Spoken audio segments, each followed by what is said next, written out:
Test 2. You will hear a number of different recordings, and you will have to answer questions on what you hear. There will be time for you to read the instructions and questions, and you will have a chance to check your work. All the recordings will be played once only. The test is in 4 sections. At the end of the test, you will be given 10 minutes to transfer your answers to an answer sheet. Now turn to Section 1. Section 1. You will hear a telephone conversation between a teacher from the art centre and a female student's father about her art courses. First, you have some time to look at questions 1 to 3.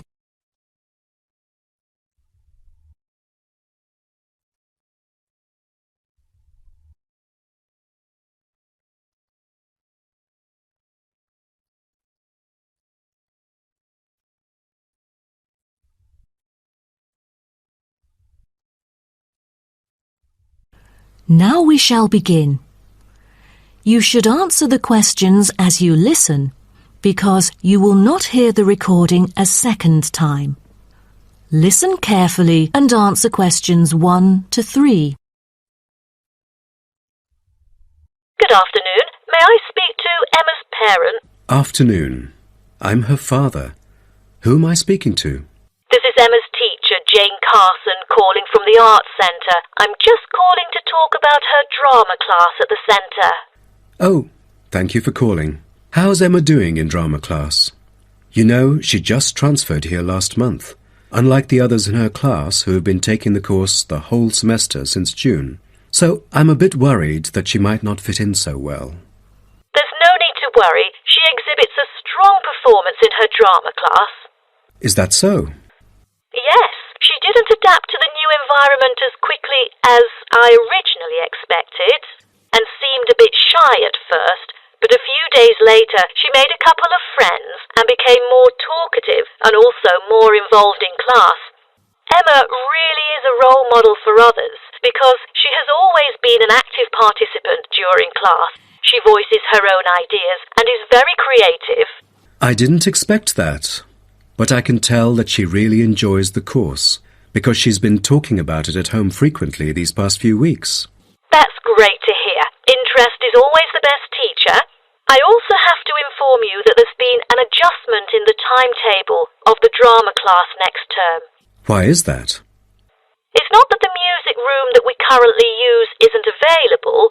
As there are too many enrolling for the coming semester, increased class size means that space is limited to house the whole class. Also, the new classroom we use is not available during the current time frame, so I'm afraid we have to change the time for it.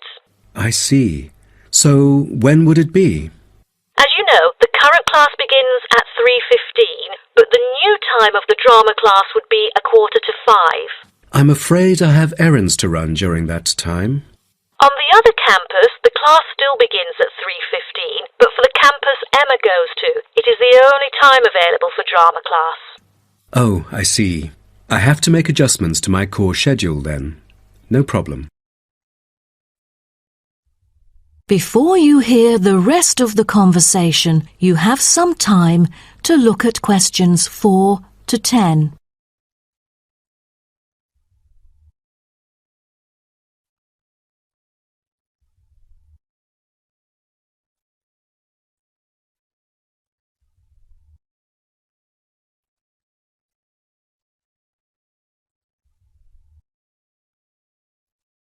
Now listen and answer questions 4 to 10. Miss Carson, I'm thinking about signing Emma up for another art course. I'm thinking about dance class. Dance class is a popular course here, a great choice for a child to shape up and have fun. But unfortunately, it is oversubscribed at the moment. I have to put you on the waiting list. That's too bad. What else can I choose from then? Could you give me some advice? Sure. Emma could take singing class as well. This would improve her musicality. Sounds good. When is that? It is held every Friday evening. That's too bad.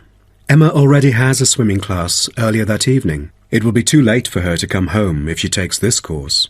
There is also a vocal course available.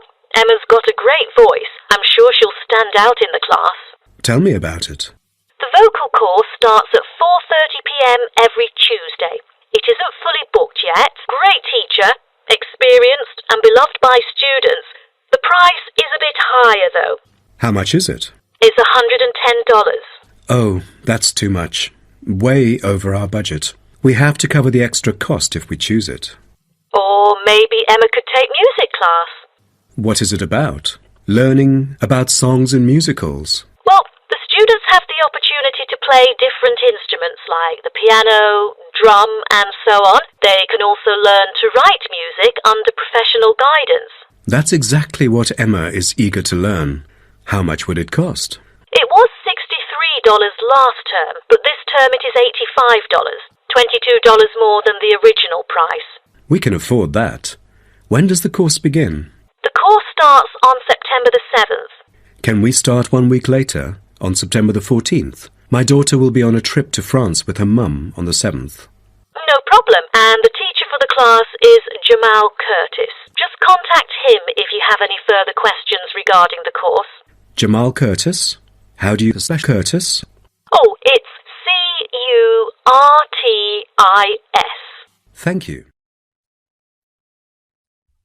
That is the end of section 1. You now have half a minute to check your answers.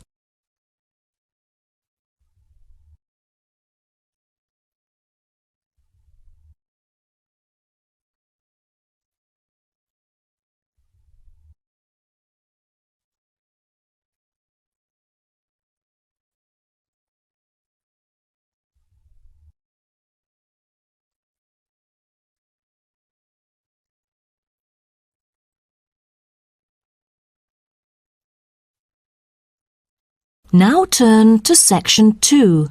Section 2. You'll hear a coordinator for the annual ski and snowboard exhibition talking to the audience about some practical information for the whole event. First, you have some time to look at questions 11 to 15.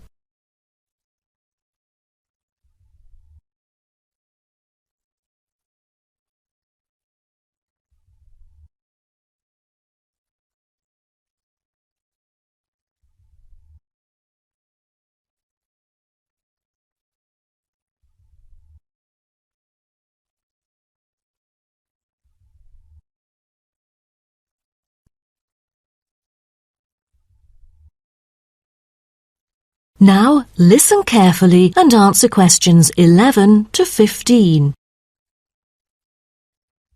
Good morning, everyone, and welcome to the annual ski and snowboard exhibition held from April the 8th to 17th. I am Mary Granger, coordinator of the event this year. The 10-day event features many highlights. As a snow sports lover, I know you are looking forward to a great time here. Now, I'd like to offer you some practical information about the whole event and what to expect from it. This might be the first time coming here for some of you, so for those who are still wondering about the right accommodation, I recommend Sky Hotel. It has its own health and sports clubs, just like most of the hotels here, but I love it because of its incredibly cosy beds, which guarantees good rest after an exhausting day of exploration. If you haven't brought your own equipment, like poles, boots and skis, they are available for purchase or rent at Ski Set or Snow Rental. The exhibition this year provides a colourful look into the history of skiing and an inspiring peek into the future prospects of the sport. Apart from the fascinating photo exhibitions and the most up-to-date skiing gear like always, this year we have added 4 computers which can imitate the process of skiing, ensuring the same physical activity and sensations that appear during the skiing process on downhill slopes. But I have to warn you that it might be quite time-consuming to line up for the free trial experience. Many have posed the question as to how to enter the skiing and snowboarding competition. Well, rather than filling out the back of the entrance ticket or bombarding the committee with emails, the most effective method is by checking out the exhibition newsletter delivered every month for availability. At the most beloved local event, the exhibition has also drawn attention from the press. Last year, massive media coverage was on the worrisome amount of snowfalls. In order to avoid the same predicament, several artificial skiing slopes have been built. With more participants this year, we have lowered the entrance fee, which has been widely reported to local newspapers. A bonus for our participants is the ski programme. It offers a wide variety of lessons and sessions with qualified instructors, ensuring that all ages and abilities are catered to, from the first-timers to seasoned amateurs. I strongly advise you to sign up for the programme, as it is offering an unprecedented 30% discount. That's mainly because we are cooperating with the programme organiser, who promises affordable prices only for the participants of the festival this year. Before you hear the rest of the talk, you have some time to look at questions 16 to 20.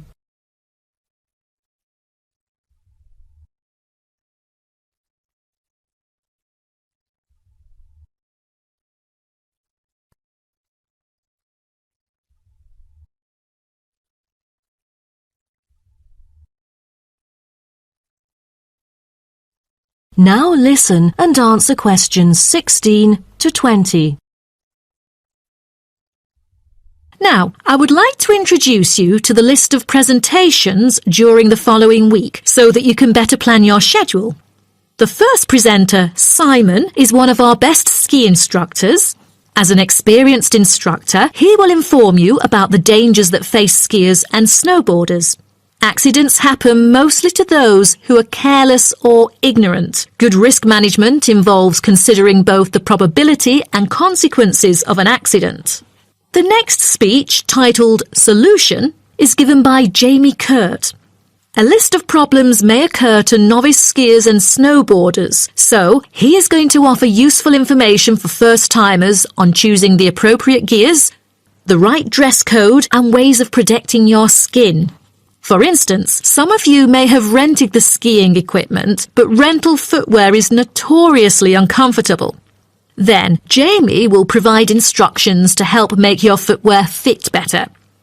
The third speech is about a documentary introducing skiing and snowboarding and the difference between the two sports. It also depicts a group of snow lovers exploring new slopes with breathtaking views. The director, Andy Fisher, will be there, addressing the whole shooting experience. The fourth talk is about the tricks of skiing, presented by Harry Tyson. It is most useful for those who have already tried skiing, yet still need more practice to master the sport. Harry will teach you how to turn more skillfully. A lot of people can keep their skis roughly parallel, but there's no point if you make it hard to work with and slide around out of control. Useful exercises will also be suggested to improve your parallel skiing technique so that you can tackle steeper slopes and enjoy yourself more. Jason Smith will be the last presenter, mainly addressing towards advanced skiers. He manages to apply snow climbing into skiing. Climbing in soft snow, you are floundering around. Walking becomes harder. So, a good trick during climbing is to maintain a wider gait, approximately shoulder width, so that you are more stable while walking. This works for skiing as well. That is the end of section 2. You now have half a minute to check your answers.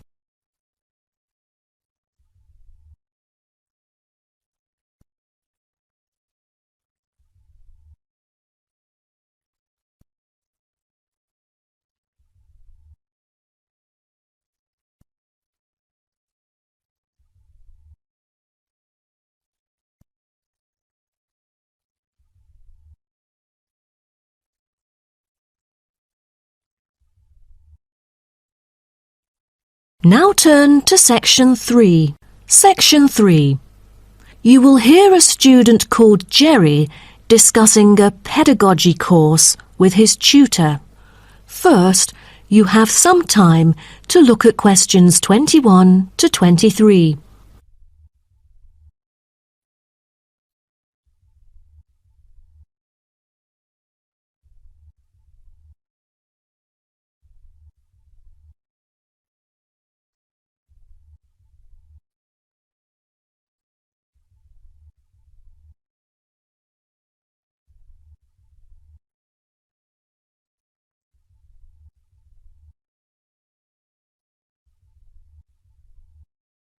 Now, listen carefully and answer questions 21 to 23. Jerry, how did it go with preparing your lessons? Is there anything you would like to discuss? Well, this is actually the first time that I have ever taught in an elementary classroom. After 8 years of learning pedagogy, I want to practice what I've learned in an instructive manner. But I'm a bit stuck right now. You know, the topic I want them to research is a bit hard for pupils. I'm afraid that they won't be able to handle it on their own. So I need new ideas on designing more effective teaching methods. Mr. Carter, do you have any suggestions?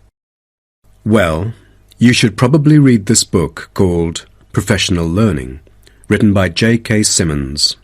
He is a professor who just transferred here last semester, but is already popular amongst the students for his creative teaching methods. There is an extensive range of learning approaches mentioned in the book, including approaches for team research, which might be helpful to you. You mean dividing the students into groups to do research? I've never thought of this before. How does it work? Professor Simmons has already demonstrated how efficient this approach can be. Basically, it aims to increase cooperation between students so they can present the results in a collaborative fashion. It helps them to develop their own voice and perspective. I'll check out the book as soon as possible.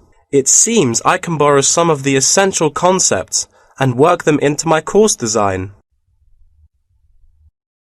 Before you hear the rest of the talk, you have some time to look at questions 24 to 30.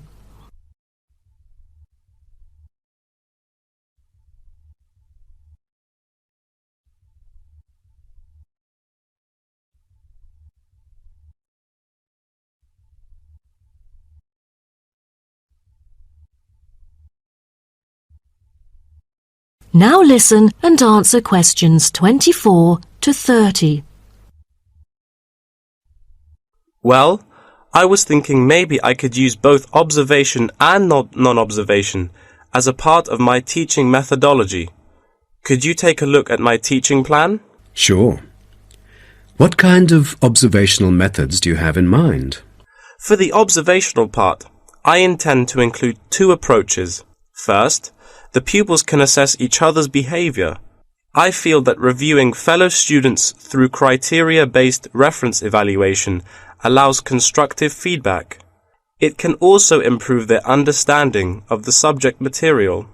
That's a smart move for a large class that would be hard to observe all by yourself.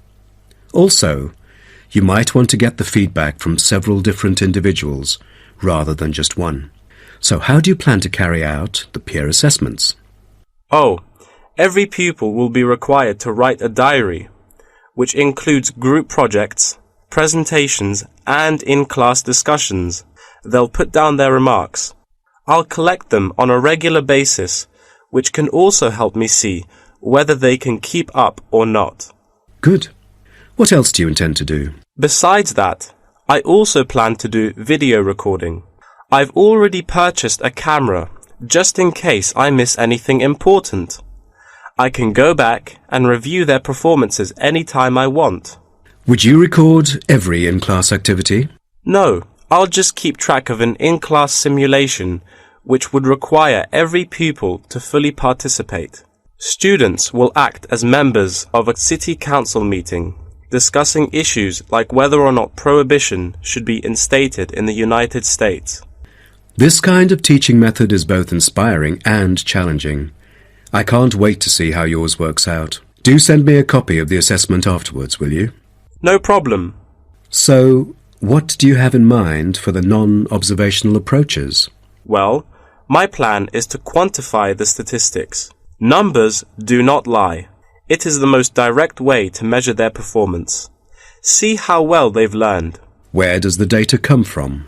I'll evaluate the test results, including the midterm, final exam, and pop quizzes, which would only take up about 40% of the overall assessment.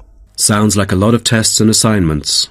Please remember that you don't want to wear out your students. Keeping them engaged is the key to efficient learning. Once they are exhausted, they just stop trying. Oh, I haven't thought about that. You are right. I don't want to frighten them with tons of assignments and exams. I'll make note of that. Thanks for the advice. I remember last time you mentioned questionnaires, right? That's true, but it is not for my students. In fact, they have to design their own questionnaires and choose the respondents using the internet. As a complement of other teaching activities, it would deepen the creative learning process. Is that all? Oh, the pupils will have to conduct interviews of their own, and for this, they get to choose anyone they like, including relatives, friends, and acquaintances to answer the questions. Seems to me that you have figured out most of your teaching methods, but you still need to polish some of the activities.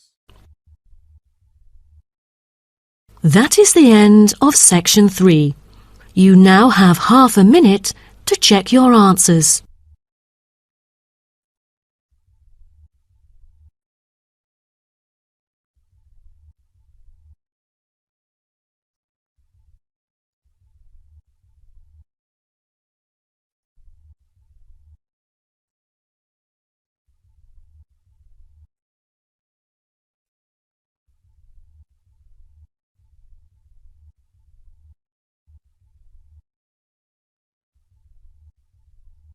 Now turn to section 4. Section 4. You will hear part of a lecture about urban migration. First, you have some time to look at questions 31 to 40.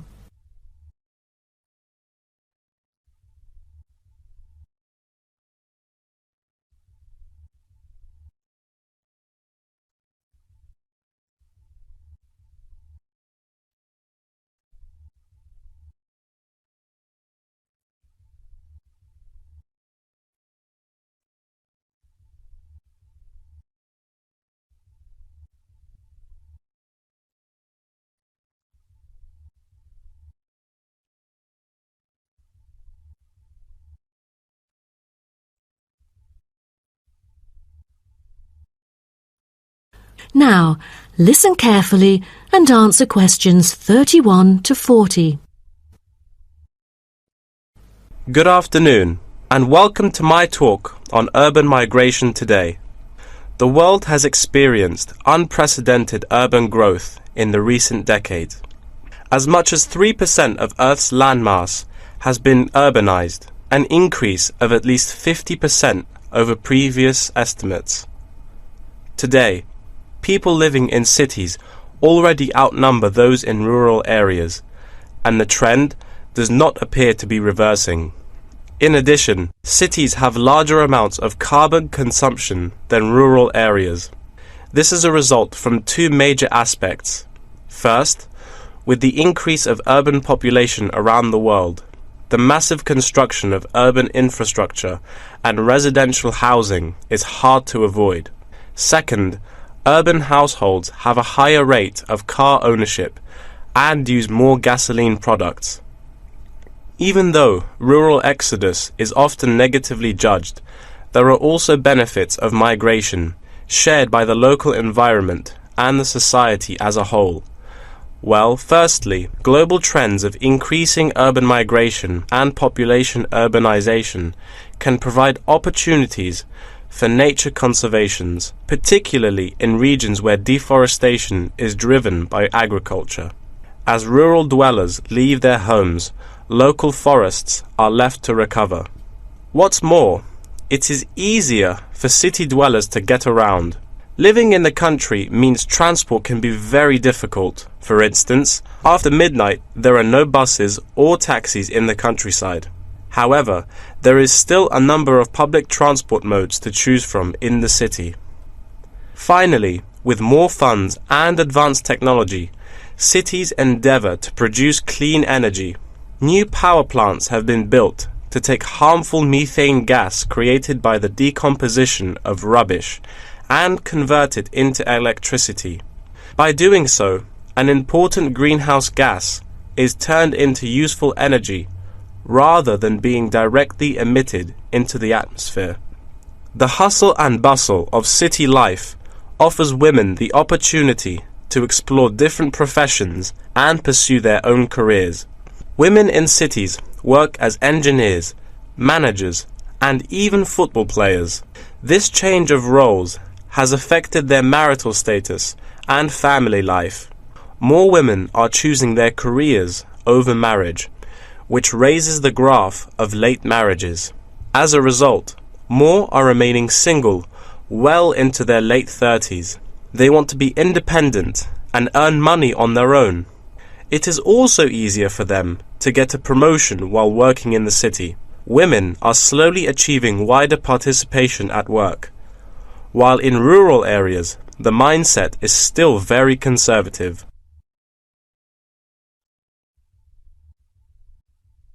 However, cities also change the way that humans interact with each other and the environment, often causing multiple problems. In general, urban wages are significantly higher, so moving to the city is an opportunity to earn what was impossible in rural areas.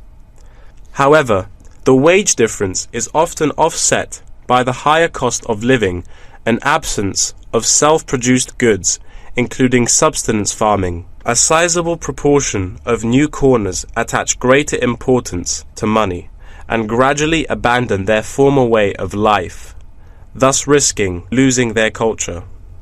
These new city residents are also faced with another problem. According to statistics, crime rates are significantly higher in densely populated urban regions than in rural areas. For instance, property crime rates in our metropolitan areas are 3 to 4 times as high in comparison to the rates in rural communities. Immigrants, upon arrival into cities, typically move into the poor, blighted neighborhoods because that is where they can afford to live. Crime in these areas is high and reflects poor living conditions, as these neighborhoods experience great levels of poverty. This pattern also occurs for violent crimes, which is much more common in large urban areas than elsewhere. In addition, traffic congestion and industrial manufacturing are prominent features of the urban landscape, which take their toll on the natural environment and those who depend on it. Air pollution from both cars and factory emissions affect the health of countless urban residents. Rural to urban migration can boost the urban economy. With a better economy, cities provide their residents with better welfare, but the concentration of services and facilities such as education, health, and technology in urban areas inevitably contributes to greater energy consumption. Another problem with life in the city is traffic congestion. It makes people late to work and thus stresses us out before we even get there. Deliveries can't arrive on time, gas costs money. The quality of life of those commuters starts to decline. What's worse is that if congestion makes it harder to match the right workers to the best jobs, it is economically inefficient as well. That is the end of section 4. You now have half a minute to check your answers.